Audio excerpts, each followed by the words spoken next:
Jeremiah. Chapter 42.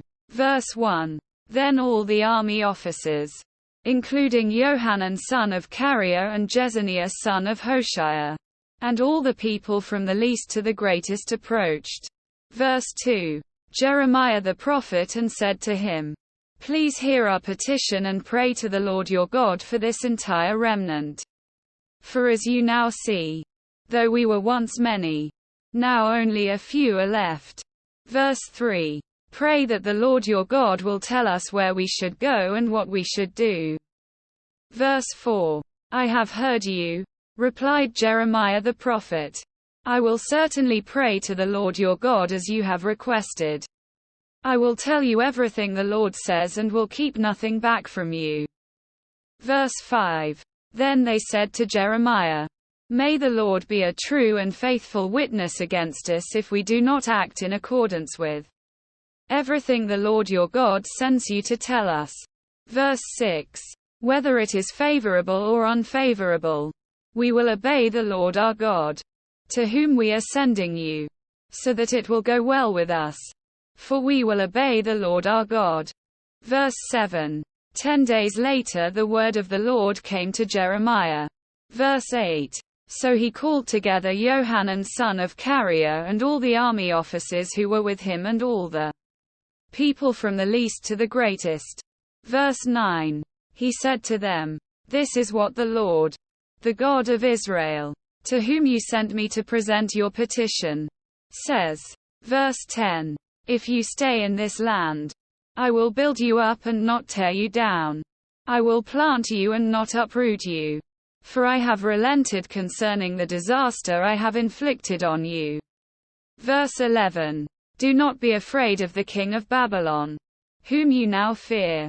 Do not be afraid of him, declares the Lord. For I am with you and will save you and deliver you from his hands. Verse 12. I will show you compassion so that he will have compassion on you and restore you to your land. Verse 13. However, if you say, We will not stay in this land, and so disobey the Lord your God.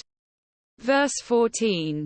And if you say, No, we will go and live in Egypt, where we will not see war or hear the trumpet or be hungry for bread.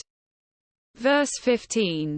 Then hear the word of the Lord, you remnant of Judah. This is what the Lord Almighty, the God of Israel, says. If you are determined to go to Egypt and you do go to settle there. Verse 16. Then the sword you fear will overtake you there, and the famine you dread will follow you into Egypt, and there you will die.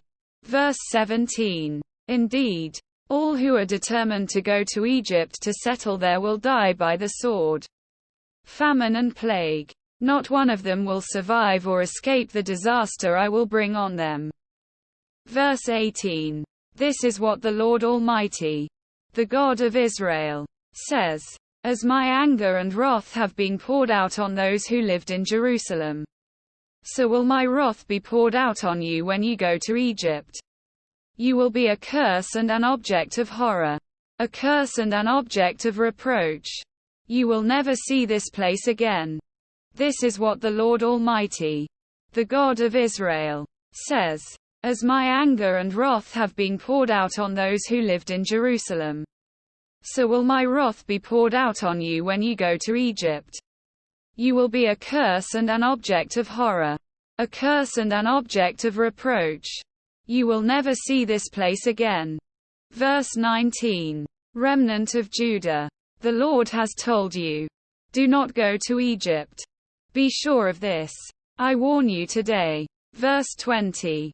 That you made a fatal mistake when you sent me to the Lord your God and said, Pray to the Lord our God for us.